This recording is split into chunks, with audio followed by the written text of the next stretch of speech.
So I'm back over with my back being all messed up. It's been a real slow process of getting everything together. I can only work so much, and it's been super hot and everything else, but we just have to get the spark plug wires on. Now the distributor, I think we need to turn it just a smidge, and I have a little bit of exhaust to hook up. And then after that, we just have to get the battery in here and start it. So, woohoo! So my engine had developed some sort of a knock, and here we are trying to figure out if it's on the top end or the bottom end with my good friend John. And after determining that it was something that was more serious than a driveway could take care of, I decided to go ahead and have it hauled over to my dad's house so that we could have the space and the tools to actually do engine work at this scale. And so here my dad and my brother, who's also named John, are trying to diagnose exactly what's wrong, if it's just the top end, if it's the bottom end, if it was something we had to pull the engine out or not. But as you will see here in a second, womp womp. I need people to help me here because I got one hand and holding two things. We'll be fine. You'll see. Hold that. No. Oh. What be that? That's metal. The hell it's not. I think that's a piece of a piston. That's a piece of a piston too, I think. Looks like.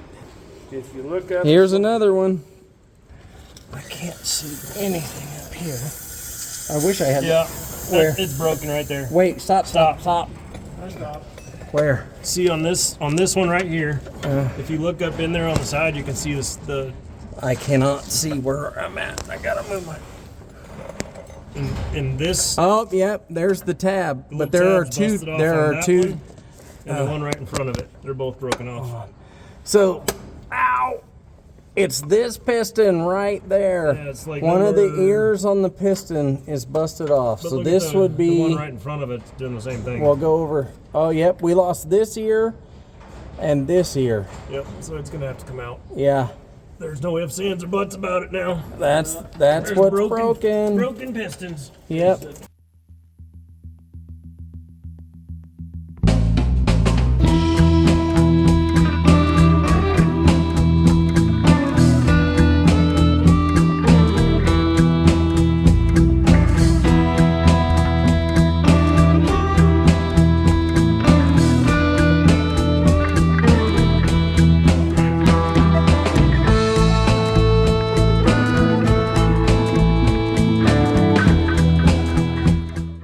I'm not sure how much I'm going to diagnose or do anything. I'm not a mechanic. I don't pretend to be a mechanic. But here is one of our problems that we had, and we had our knock inside the engine. That ear broke off. And so those pieces, I actually had two pistons that broke. But one of the other things is they're a lot stiffer than you would think. We're just going to do a cheap shade tree rebuild on this. It's just going to be an overhaul kit. I'm not doing any machine work.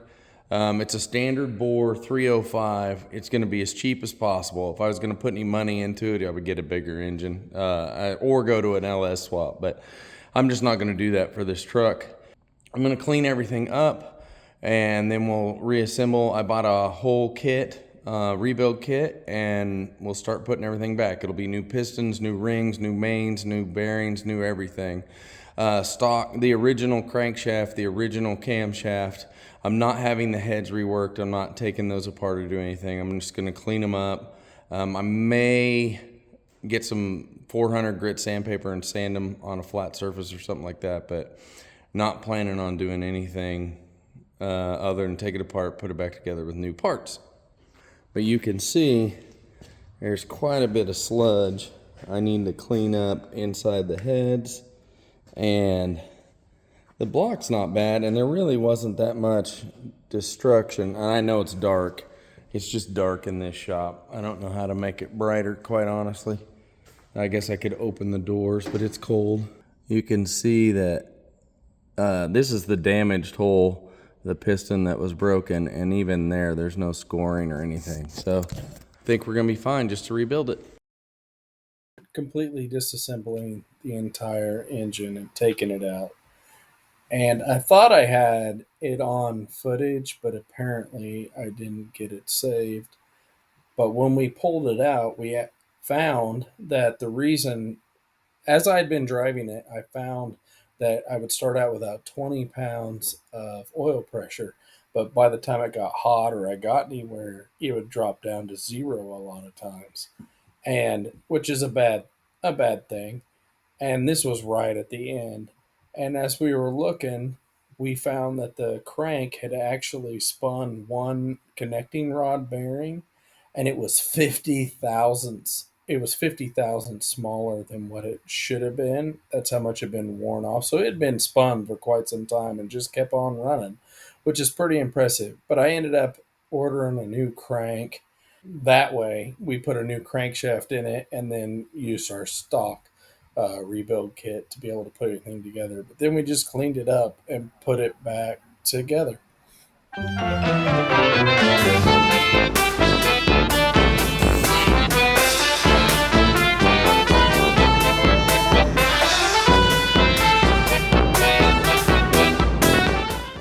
So when you put the wires on wrong on the starter, it doesn't usually start. So now that that's been dropped, put back up and going along, we'll try and start it again.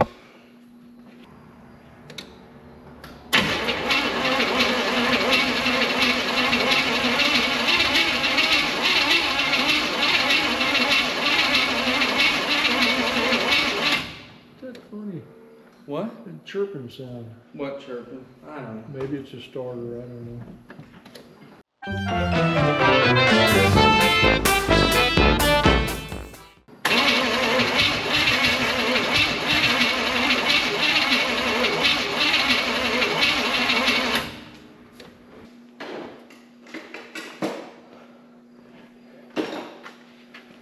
If we just threw the timing light on, would it show us if it's firing on number 1? Yeah. We could just do that. Got fire. Yeah. Yeah.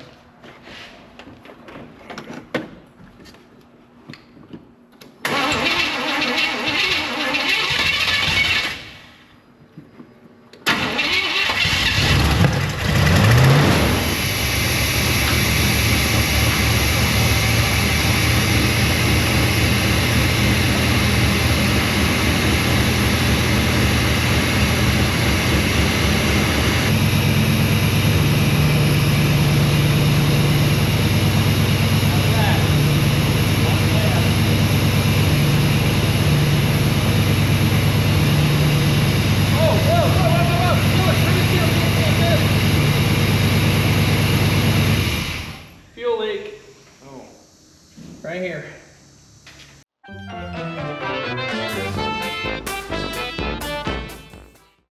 Fun filled fact on these with the TBI and the variable timing, whatever, blah, blah, blah. You have to unplug that.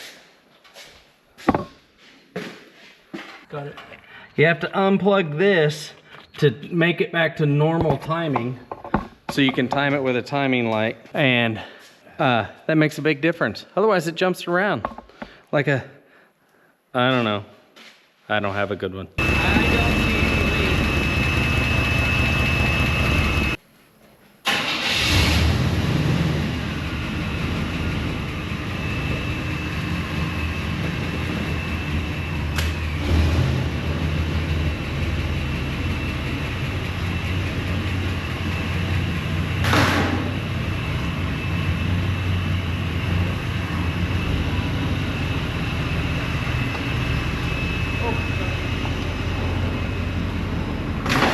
What the hell? A bucket. Oh.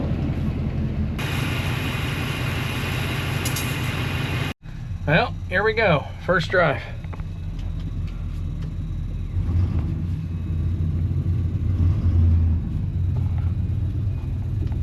See where we end up. Hopefully still running.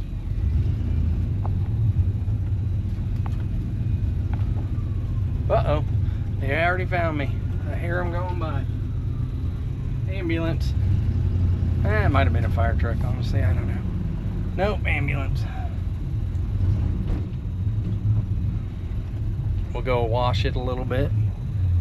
See how everything looks. Got a little bit of an exhaust leak I can already hear.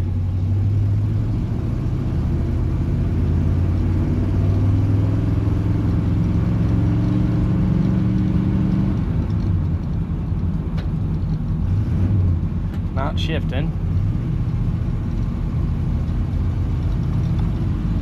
More emergency people coming by.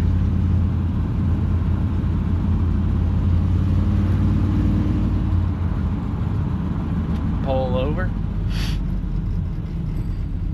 Uh-oh. I thought I just heard something. Wonder what it was. Uh-oh, I got a lot of smoke. We're gonna turn around after he goes by.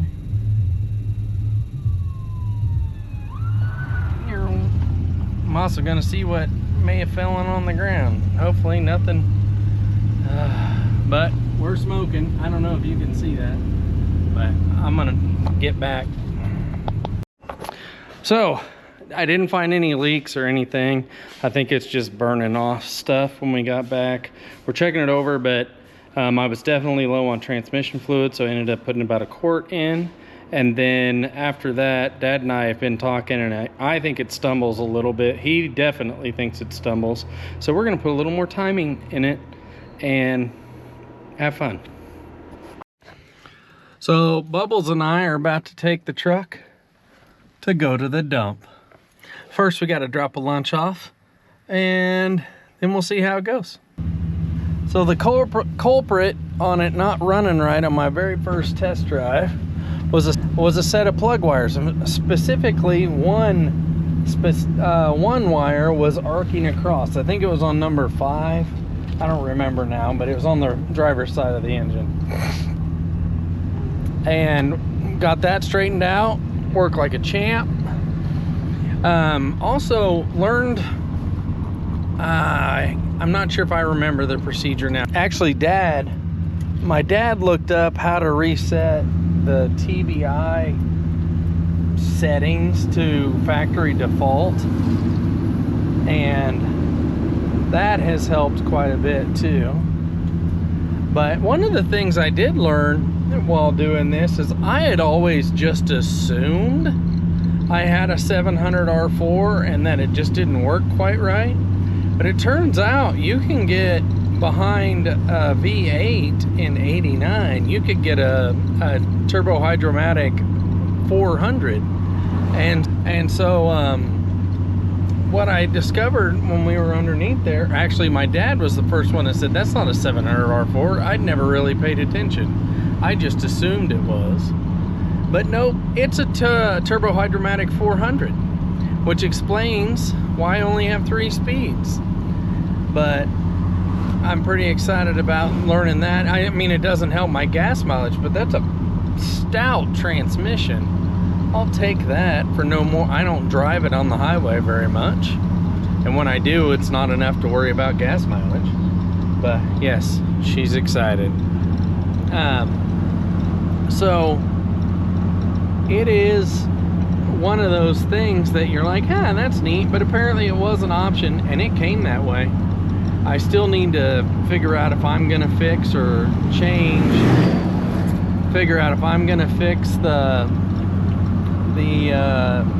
transmission leak, the pan leaks. And the only reason I don't wanna fix it is because I don't have a good catch pan that can catch all of that fluid from trying to dump it from all of that. So I don't know, we may just take it somewhere and have it done, because it'd be a lot easier than me trying to figure out a way to do it clean in the driveway and not absolutely saturate the boys' basketball court.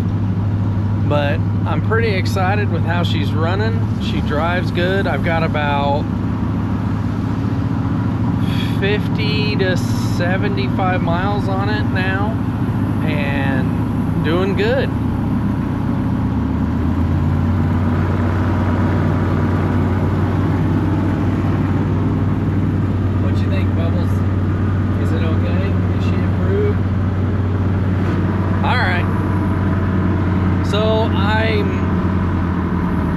I'm sorry I didn't document more of this, and I am excited to have my truck back and be able to do things.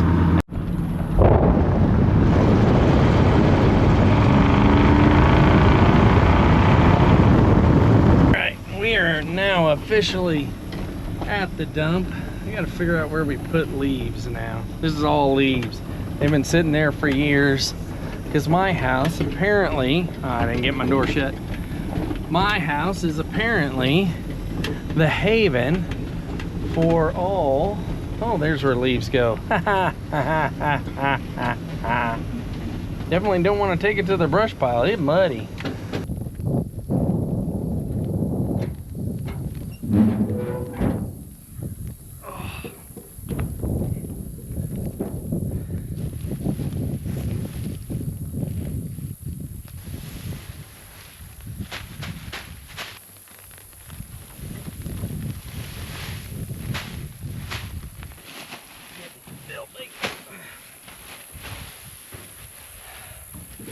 Stupid leaves. Last one.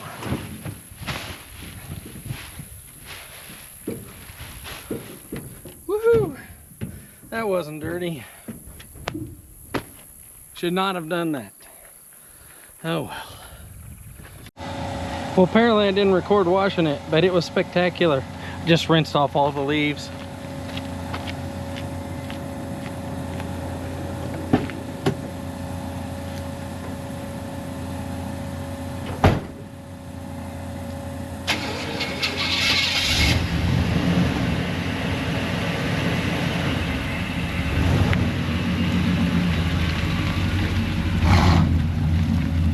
So I want to thank everyone who's still around, still watching. If you would, it would really help me if you would hit the like button or subscribe if you're not. I'm also over on Instagram. It's UpwardPenny, all one word. I post over there. These are pretty much my only two social medias, YouTube and Instagram. But till the next time, we're gonna keep on working, slowly getting back into it, seeing how much our back can work, and we're just glad you're here. Thanks.